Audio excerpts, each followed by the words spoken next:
খুলনা প্রকৌশল ও প্রযুক্তি বিশ্ববিদ্যালয়ের শিক্ষার্থীদের উপর হামলা ও সংঘর্ষের ঘটনায় মামলা দায়ের করা হয়েছে। এই মামলায় অজ্ঞাতনামা আসামি করা হয়েছে 400 থেকে 500 জনকে।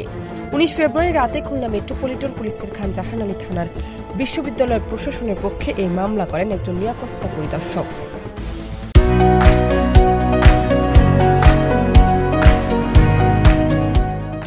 এদিকে ছাত্র রাজনীতি সম্পূর্ণ নিষিদ্ধ করা সহ 6 দফা দাবি পূরণ না হওয়ায় 20 ফেব্রুয়ারি ক্যাম্পাসে বিক্ষোভ এবং সন্ত্রাসীদের লাল কার্ড প্রদর্শন কর্মসূচি ডেকেছে শিক্ষার্থীরা।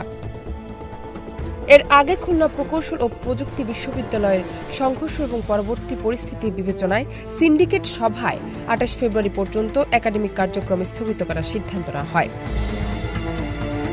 গত কয়েকদিন ধরে কুয়েট শিক্ষার্থীদের বিভিন্ন মেসেঞ্জার গ্রুপে ছাত্রদলের কমিটি গঠন নিয়ে বিভিন্ন প্রতিক্রিয়া চলছিল। গত সোমবার তারা ক্যাম্পাসে লিফলেট বিতরণ করে। মঙ্গলবার সকালের ছাত্র রাজনীতি বন্ধের দাবিতে শিক্ষার্থীরা মিছিল বের করে। পরে উপাচার্যের কার্যালয়ে ঘেরাও করলে ছাত্রদল নেতাকর্মীদের সঙ্গে বাকবিতণ্ড হয়।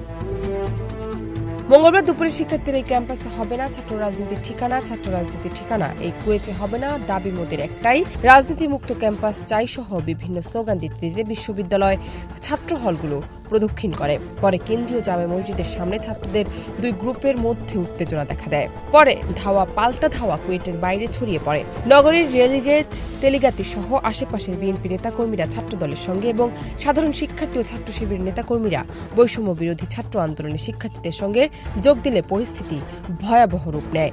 এতে আহত হন অর্ধ শতাধিক। এজন্য ছাত্রদলকে দায়ী করেছে সাধারণ শিক্ষার্থীরা। তবে ছাত্রদল পাল্টা দায়ী করেছে ছাত্র শিবির ও নিষিদ্ধ ছাত্রলীগকে।